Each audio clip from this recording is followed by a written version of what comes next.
السلام علیکم جماعت ششم کے طلباء، اردو سے دوستی کے سفر میں آج اپنے اگلے سبق کے ساتھ ہم آپ کی خدمت میں حاضر ہیں۔ آئیے اپنی کتاب کی جانب اور بغیر وقت ضائع کیے اپنی کتاب کو کھولیے اور اس کے صفحہ نمبر 24 پر آپ کو ایک ملی نغمہ نظر آئے گا جو کہ فہرست کے اعتبار سے ہمارا چھٹا سبق ہے، اور یہ ایک ملی نغمہ ہے اور یہ ایک نظم ہے بچوں۔ ملی نغمہ وطن کی محبت میں لکھا گیا کوئی گیت جو ہے وہ ملی نغمہ کہلاتا ہے، ملی نغمہ کہلاتا ہے۔ اور ملی نغمہ جو ہے یہ ایک نظم ہے، یہ ایک نظم ہے بچوں۔ تو اب ہم بڑھتے ہیں اپنے اگلے سبق کی جانب، اپنے اگلے سبق کی طرف بچوں، اور ہم کھولتے ہیں اپنا اگلا سبق۔ اور آج کی جو نظم ہے بچوں، ملی نغمہ جو ہے، اس کا تلفظ سیکھنے کے لیے سب سے پہلے آپ اوپر بائیں جانب جو الفاظ دیے گئے ہیں ان کو دیکھیے: ساگر، ساحل، بھنور، دشوار اور انسان۔ اچھا بچوں، اگر آپ تواتر سے اور ترتیب سے ہمارے اسباق دیکھ رہے ہیں تو کل جو اس سے پچھلا سبق جو ہم نے کیا وہ تھا چچا چھکن کی اینک ہو گئی، اور اس میں ہم نے ایک لفظ کو پڑھا جس کی وضاحت آج ہم دوبارہ کرنا چاہیں گے، کیونکہ ہم نے جو وضاحت کل کے سبق میں یا اپنے پچھلے سبق میں دی وہ مناسب نہیں تھی۔ تو آج ہم بڑھتے ہیں اس لفظ کی بناوٹ اور اس کے درست معنی کی طرف۔ آپ کو یاد ہوگا کہ چچا چھکن بچوں جب اپنی اینک کھو جانے پر پریشان ہو کر گھر میں گھوم رہے تھے تو ایک استعارہ جو استعمال کیا گیا تھا وہ تھا یوسف بے کارواں۔ یوسف بے کارواں، تو یوسف بے کارواں کا مطلب ہے بچوں بے یارو مددگار، ایسا شخص، ایسی کوئی مشہور شخصیت جس کو اس کے ساتھیوں نے چھوڑ دیا ہو، بے یارو مددگار، ہیلپ لیس۔ تو چچا چھکن کی اینک ہو گئی جو کہ ہمارا سبق تھا اس سے پچھلا سبق، اس میں موجود استعارہ یوسف بے کارواں، ایسا شخص جو اپنے کارواں سے بچھڑ گیا ہو۔ تو بچوں اب ہم واپس آتے ہیں ہم نے آج کے سبق جو کہ ہے ملی نغمہ، اور ملی نغمہ میں بچوں تلفظ کے لیے ساگر، ساحل، بھنور، دشوار اور انسان جیسے الفاظ دیے گئے ہیں۔ تو ہم پہلے ملی نغمہ کی پڑھائی کریں گے بچوں، پھر آج ہم جو ایک نئی چیز کرنے جائیں گے وہ ہے نظم کا مرکزی خیال اور اس کی تشریح تو ہم حمد اور نعت میں بھی کر چکے ہیں، لیکن آج جو نئی چیز ہے وہ ہے مرکزی خیال۔ جماعت پنجم سے جماعت ششم میں جب آپ آئے ہیں تو بچوں اب آپ کو پتہ ہے کہ اب مرکزی خیال لکھنا آپ کے لیے لازمی ہے، اور مرکزی خیال کا مطلب ہے کہ وہ اہم خیال جو آپ کی نظم میں آپ کے سامنے پیش کیا گیا ہے۔ تو بچوں سب سے پہلے ہم اپنی نظم کو پڑھنا شروع کرتے ہیں۔ اتنے بڑے جیون ساگر میں تو نے پاکستان دیا، ہو اللہ، ہو اللہ، ہو اللہ، ہو اللہ۔ ساحل اترا بیچ بھنور میں، ایک نیا امکان دیا، تو نے پاکستان دیا۔ اتنے بڑے جیون ساگر میں تو نے پاکستان دیا، ہو اللہ، ہو اللہ، ہو اللہ، ہو اللہ۔ یہ ایک نغمہ ہے، ملی نغمہ ہے، اور اگر آپ یوٹیوب پر سرچ کریں گے تو آپ کو مختلف جو ہے وہ آوازوں میں یہ ملی نغمہ گایا ہوا بھی مل جائے گا۔ اتنی مشکل راہ گزر میں، اتنے کٹھن دشوار سفر میں، مشکل سفر میں بڑھنے کا ارمان دیا، خواب دیا، تو نے پاکستان دیا۔ شاعر اس نظم میں اللہ تعالیٰ سے مخاطب ہیں: ہو اللہ، ہو اللہ، ہو اللہ، ہو اللہ۔ اے میرے پیارے اللہ، اتنے بڑے جیون ساگر میں تو نے پاکستان دیا۔ تو اس نظم کا مرکزی خیال یہ ہے کہ بچوں اللہ تعالیٰ نے ہمیں زندگی کے اس تلاطم خیز سمندر میں، مشکلوں سے بھرے ہوئے سمندر میں پاکستان کی صورت میں ایک محفوظ کنارہ دیا ہے اور پہچان عطا فرمائی ہے۔ یہ وطن اللہ کا وہ احسان ہے جس نے ہمیں بے شمار مشکلات سے نکال کر نئی امیدیں اور حوصلہ بخشا ہے۔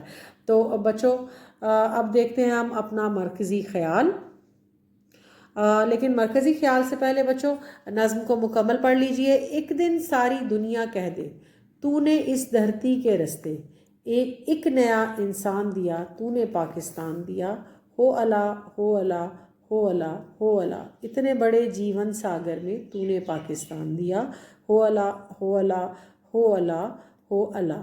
تو بچوں یہ کیسے ممکن ہے کہ ہم اتنی خوبصورت نظم پڑھیں، اتنا خوبصورت ملی نغمہ پڑھیں، اور جس میں اللہ کو پکار کر اللہ کا شکر ادا کیا جا رہا ہے، اور ہم اس کے خالق کو کی مدح نہ کریں۔ جمیل الدین عالی وہ شاعر ہیں جنہوں نے یہ خوبصورت نظم ہمارے لیے ترتیب دی، اور بے شک یہ ایک بہت ہی خوبصورت انداز ہے، انہوں نے بہت ہی پیارے انداز میں، بہت سادہ زبان میں اپنے جذبات کا اظہار کیا ہے۔ تو بچوں اب سب سے پہلے اب ہم جائیں گے مرکزی خیال لکھنے کی جانب۔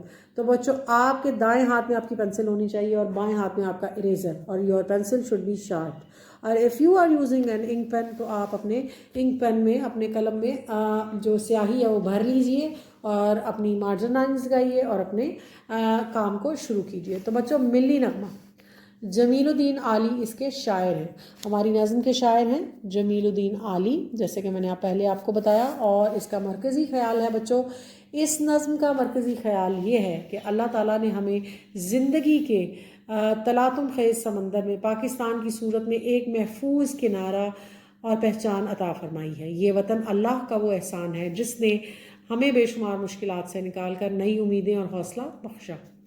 اچھا بچوں، اب ہم ایک ایک کر کے تمام اشعار کی تشریح کریں گے۔ تو ہمارا جو شعر نمبر 1 ہے، اب شعر نمبر 1 وہ کیا ہے؟ اتنے بڑے جیون ساگر میں تو نے پاکستان دیا، ہو اللہ ہو اللہ ہو اللہ ہو اللہ۔ تو تشریح کرتے ہوئے شاعر کہتے ہیں، شاعر جمیل الدین عالی کہتے ہیں کہ زندگی ایک بہت بڑے اور گہرے سمندر کی طرح ہے جس میں انسان اکثر راستہ بھٹک جاتا ہے۔ اے اللہ تیرا لاکھ لاکھ شکر ہے کہ تو نے ہمیں پاکستان کی صورت میں ایک ٹھکانہ اور الگ پہچان عطا کی۔ شعر نمبر 2 بچوں، شعر نمبر 2، ساحل اترا بھی بیچ بھنور میں ایک نیا امکان دیا، ایک نیا امکان دیا، ایک نیا امکان دیا، تو نے پاکستان دیا، تو نے پاکستان دیا۔ تو بچوں جب مسلمان مشکلات کے بھنور میں، اب بھنور کیا ہوتا ہے بچوں؟ پانی کے اندر بننے والا ایک دائرہ جس کو انگلش میں ہم ورلڈ پول بھی کہتے ہیں۔ تو جب عام طور پر عموماً کوئی پتا، کوئی جانور، کوئی پرندہ جو اس بھنور میں پھنس جائے تو بیٹا اس بھنور سے میں ڈوب کر مرنے کے علاوہ اور کوئی چارہ باقی نہیں رہتا، کیونکہ بھنور جو ہے وہ اپنے گھیر میں لے کر چیز کو تباہ ہو یا انسان کو یا جانور کو اس میں پانی میں ڈبو ڈالتا ہے۔ تو مشکلات کے بھنور میں پھنسے ہوئے تھے اور کوئی راستہ نظر نہیں آ رہا تھا، تب اللہ نے ہمیں پاکستان دے کر گویا بھنور کے بیچوں بیچ ساحل دے دیا۔ جب مسلمانان برصغیر پاک و ہند انگریزوں اور ہندوؤں کے ساتھ، انگریزوں کی غلامی میں اور ہندوؤں کے ساتھ شراکت میں رہتے رہتے اپنی شناخت کو بھولنے لگے تھے، تو اللہ تعالیٰ نے اس وقت میں ہمیں پاکستان کی صورت میں ترقی کرنے اور اپنی صلاحیتوں کو آزمانے کا ایک نیا موقع اور امید جو ہے وہ ہمیں دے دی اور وہ ہمیں ملی۔ سوال نمبر 3 ہے بچوں، شعر نمبر 3، سوال نہیں بلکہ شعر نمبر 3، اتنی مشکل راہ گزر میں، اتنے کٹھن دشوار سفر میں بڑھنے کا امکان دیا تو نے پاکستان دیا۔ بچوں تشریح کو توجہ سے لکھیے۔ پاکستان حاصل کرنے کا سفر بے حد مشکل اور کٹھن تھا، ہر طرف رکاوٹیں تھیں، لیکن اللہ نے ہمیں ہمت دی اور آگے بڑھنے کا شوق ارمان پیدا کیا تاکہ ہم اپنی منزل حاصل کر سکیں۔ یہ وطن ہماری انتھک محنت، ہمارے آباء و اجداد کی انتھک محنت اور اللہ کی مدد کا ثمر ہے، ہمارے بہت سارے بزرگوں کی انتھک محنت اور ان کی قربانیوں کا نتیجہ ہے۔ ایک دن ساری دنیا کہہ دے تو نے اس دھرتی کے رستے ایک نیا انسان دیا، تو نے پاکستان دیا۔ شاعر دعا گو ہیں، شاعر جمیل الدین عالی زیر بحث شعر میں دعا گو ہیں کہ ایک دن پوری دنیا اس بات کی گواہی دے گی کہ اس پاک سرزمین نے ایسے عظیم اور باصلاحیت انسان پیدا کیے ہیں جن کی مثال نہیں ملتی۔ اللہ نے اس ملک کے لیے کے ذریعے ہمیں ایک نئی زندگی اور ایک باوقار قوم بننے کا موقع دیا ہے۔ تو ایک خوبصورت نظم ہے بچوں، تشریح بہت سادہ زبان میں کی ہے۔ اساتذہ کرام دیے گئے اشعار کی تشریح مناسب اور موزوں ہیں، الفاظ کا چناؤ بہت احتیاط سے کیا گیا ہے۔ میں نے کوشش کی ہے کہ میں ایسے الفاظ کا استعمال کروں جو بچوں کے لیے سمجھنا آسان ہو، لیکن بہرحال میری اساتذہ سے گزارش ہے کہ الفاظ معنی کی فہرست ضرور مکمل کیجیے۔ الفاظ جیسے جیون ساگر، جیون مطلب زندگی اور ساگر سمندر یعنی زندگی کا سمندر،